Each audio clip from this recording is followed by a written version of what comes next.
Jim Hanson served in the U.S. Army Special Forces. He joins us now. Thanks for joining us, Jim. So is there any sense that civilians in Syria saw this coming before, say, a week ago when we started getting reports of intensified fighting? I mean, the fighting there has ebbed and flowed so much over the years that it's hard for anyone to predict how it was going to play out. I think most everyone was surprised by the rapid collapse. And while no one is going to mourn the end of the chinless wonder Assad's regime, I'm not sure this brings any kind of stability or peace or anything good. The guys who have at this point taken over are Islamist, jihadist bad guys. And I'm concerned they may want to form their own caliphate a la ISIS. And this could turn into just a bigger mess than it was even under Assad.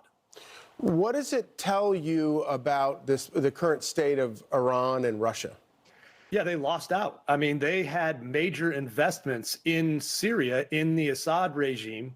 The Iranians were using it to run weapons down to Lebanon, and the Russians had a warm water port, an air base, and an ability to project power in the region.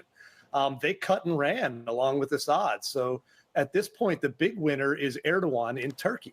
And he's not a good guy. He may be a NATO ally, and Turkey is a NATO ally, but he's also an Islamist. He's backing the bad guys the opposition rebels who took over now.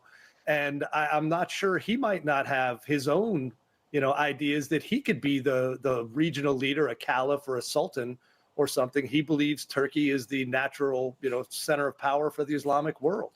It does seem like standing on the sidelines, you have Israel and Turkey, both of whom have incredible concerns about what happens there. What might we expect to see Turkey and Israel do in response to all of this? Israel's already flexing into the Golan Heights and into the southern parts of Lebanon, just on the idea that may stir itself back up, as things go. I'm concerned, actually, that the Russians may be the ones who don't take this lying down. Everyone seems to be saying they're overextended because of Ukraine, and that's true. But they also, in the long run, do not want to lose that warm water port there.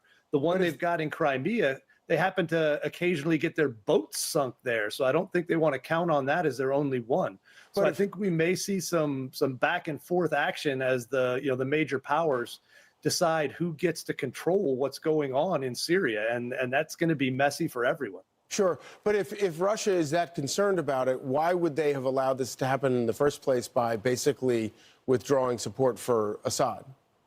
Yeah, it's question of, did they have the ability to project enough force there and protect their naval vessels? I think they might have been concerned that their port there, the vessels there, were in the same kind of danger the ones were over from Ukrainian action, and they didn't want to lose them and be seen as a weak force there, unable to do it. Now, they getting pushed out is never a good look, but losing major naval vessels, I think, is a worse one.